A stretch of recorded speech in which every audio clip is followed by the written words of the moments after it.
Bonjour, bienvenue dans cette nouvelle édition du JT. Le Paris-Brest en moins de 3 heures, c'est pour quand? Quelles améliorations sur la ligne Quimper-Brest? Xavier Ronet, directeur du réseau ferré de France pour la région Ouest, nous en dit plus dans un instant. Mais avant, un point sur l'actualité de ce mercredi 18 janvier 2012 dans le Finistère. Et pour commencer, l'information du jour, c'est l'annonce du départ de Nolan Roux pour Lille. Un départ qui a secoué le monde du foot brestois ce mercredi. Retour sur ce transfert et sur l'émotion des supporters avec Marina Dété. Ambiance morose ce mercredi matin au centre de Penn-Hélène. Le stade brestois s'entraîne, mais Nolan Roux manque à l'appel. L'attaquant vedette quitte Brest pour le LOSC, club de Lille. Un départ express, Nolan Roux aura bouclé ses valises d'ici la fin de la semaine. De bien commencer dans un nouveau club, c'est toujours ce qu'on souhaite. Et ensuite aussi de m'adapter assez vite. Ça, j'arrive à bien le faire, donc ça va. Et puis que tout se passe bien, comme ici, ce serait une bonne chose. C'est aussi ce que lui souhaitent ses fans. Venus le saluer, prendre les dernières photos et faire signer les derniers autographes aux couleurs du stade brestois. C'est un peu un choc parce que bon, on ne s'attendait pas. Je pensais plutôt qu'il serait parti fin mai, quoi. Je supporterai Lille, malgré que j'aime pas. Franchement, j'aime pas le LOSC, mais bon, courage à lui et on sait qu'il va réussir, quoi. Une page se tourne, Nolan Roux a signé un contrat pour 4 ans et demi avec le club nordiste, un transfert de 8 millions d'euros payé comptant. 4 millions reviennent au Racing Club de Lens, l'ancien club du joueur, et 4 millions au Stade brestois. C'est un bon coup financier pour le Stade brestois et certainement pour le joueur qui va voir son salaire sensiblement augmenter, peut-être multiplié par 2, peut-être par 3. Le projet du club est de recruter 2 attaquants et un milieu de terrain. Avec 4 millions d'euros, il y a la possibilité de trouver de bons joueurs. Pour l'instant, sur la pelouse de Penn-Hélène, une nouvelle tête, celle du défenseur costaricain Francisco Calvo, 19 ans. Il est à l'essai pour une semaine. Et le 7 avril, pour la venue du LOSC à Brest, Nolan Roux ne jouera pas contre ses anciens coéquipiers. Le départ de l'attaquant brestois, ce sera au sommaire de Tous au stade, l'émission, ce lundi à 19h30 sur TBO. Au moment où se tenait le sommet social à l'Élysée, 4 manifestations étaient organisées ce mercredi midi dans le département. À Brest, Quimper, Quimperlé et Morlaix, les organisations syndicales appelaient à manifester, notamment contre le projet de TVA sociale. Explication à Brest devant la sous-préfecture. Nous, on considère que c'est une arnaque, que c'est un sommet qui est tout sauf social. C'est sur la TVA dite sociale. On supprimerait la part patronale sur les salaires et qu'on remplacerait ça par la TVA. Or, on sait très bien que Mme Bettencourt paye la même TVA qu'un RMiste quand elle achète sa baguette de pain. Donc c'est l'impôt le plus injuste. Au lieu d'aider les entreprises du CAC 40 et de redistribuer énormément d'argent aux actionnaires, il faudrait une politique qui favorise et qui vienne en aide aux PME et aux très petites entreprises qui en auraient besoin. Je pense qu'on reprendra le travail rapidement et que pour les autres, j'espère que ça ira aussi, quoi. Non, ça n'empêche jamais de manifester. Il faut tout le temps être présent. Il faut montrer qu'on est là, qu'on n'est pas dispersé. Et les 4 manifestations ont réuni environ 300 manifestants dans le département. Et puis social encore avec l'ADMR du Finistère, on a appris ce mercredi après-midi que les salariés de la Fédération d'aide en milieu rural se sont mis en grève reconductible. Les salariés dénoncent le manque de transparence de la fédération. Un plan social prévoit la suppression de 78 des 115 emplois. Un voilier robot, ça peut paraître un peu gadget, mais quand le projet rassemble l'Ifremer et l'ENSTA, l'école d'ingénieurs de l'armement, on se dit qu'il y a un fond de sérieux. Weymouth, c'est son nom, est chargé d'effectuer des mesures en toute autonomie. Erwan Lousseau a assisté mardi au premier bord de cette embarcation hors du commun. Tous les jours ou presque, des voiliers quittent le port de Brest, mais des voiliers sans aucun homme d'équipage, là c'est plutôt rare, et celui-ci, semble-t-il, n'en aurait même plus besoin. L'intelligence est embarquée, en fait. Embarquée à l'intérieur, il y a une carte électronique avec toute l'intelligence du bateau. Rien à faire, rien à toucher. Il se débrouille.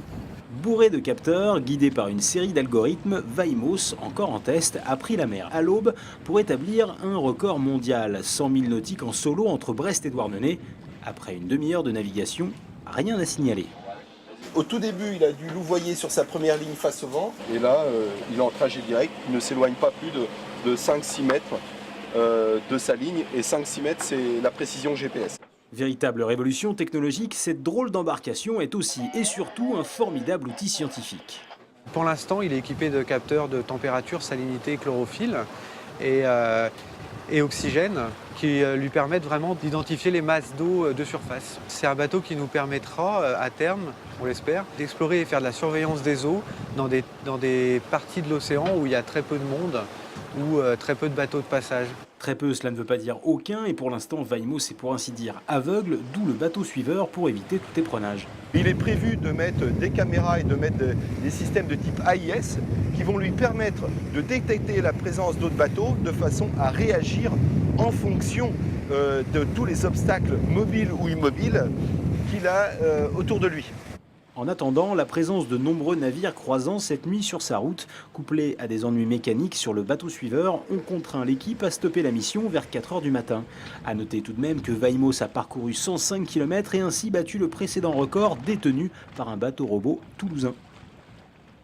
À quand un train Paris-Brest en moins de 3 heures et quelles améliorations à prévoir sur le réseau entre Quimper et Brest? Des travaux sont engagés depuis le début de l'année. Xavier René, bonjour. Bonjour. Alors vous êtes le directeur de Réseau Ferré de France pour l'Ouest. RFF réalise l'aménagement et l'entretien de 30 000 km de lignes de chemin de fer en France et ce depuis 15 ans. Vous êtes venu en train, vous êtes arrivé à l'heure? Exactement, je suis arrivé à l'heure. En 2h22 de trajet entre Rennes et Brest. Alors il y a quand même 14 minutes de plus pour faire le trajet entre Rennes et Brest, et ce en raison des travaux. À quoi servent ces travaux ? Alors en 2012, nous avons une grande campagne de travaux qui va effectivement légèrement pénaliser l'usage du train, mais qui néanmoins reste un moyen de transport extrêmement compétitif entre Rennes et Brest.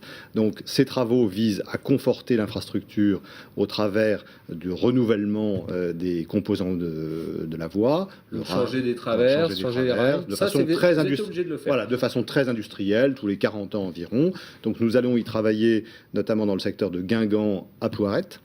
Deuxième facteur qui nécessite des travaux importants, c'est l'amélioration des vitesses entre Rennes et Brest, avec 4 sections, 2 sections qui sont terminées aujourd'hui et 2 sections qui restent à terminer. Donc une aux abords de Rennes, entre Rennes et Quédillac, une autre entre Ploirette et Pleyber-Christ. Voilà, donc on a différents travaux qui se conjuguent tout au long de l'année et qui vont nécessiter une prise en compte dans les horaires de train. C'est ce qui est fait depuis le 9 janvier et ce qui a justifié que nos collègues de la SNCF fassent une large information auprès des voyageurs. Est-ce que ça veut dire qu'après ces travaux, on va pouvoir faire Paris-Brest en 3 heures ?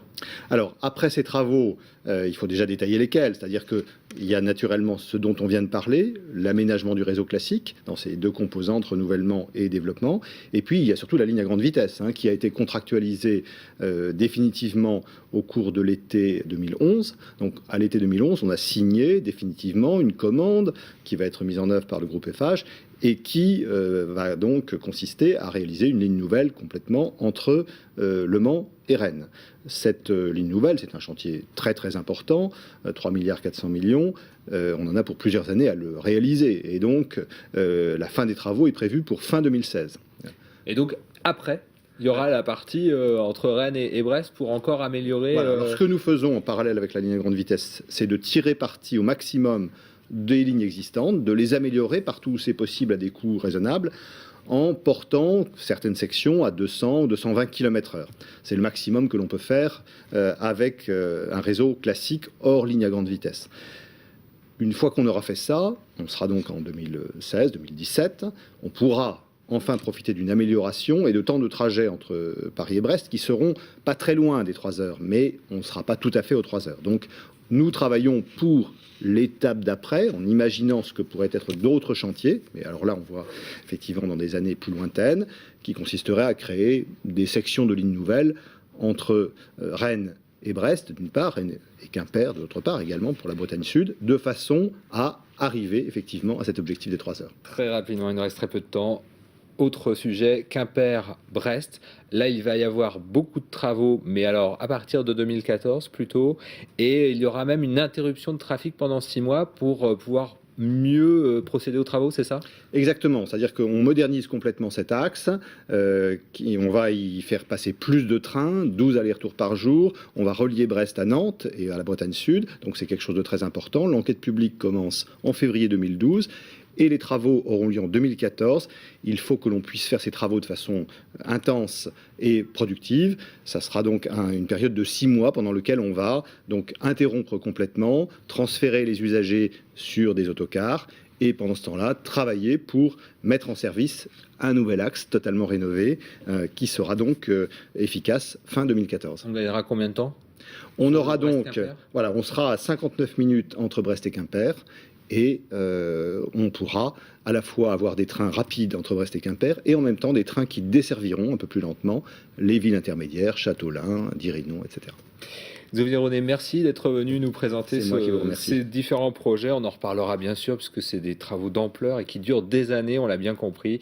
On se retrouve demain à 18h15 pour un nouveau point sur l'actualité. Merci et bonne soirée.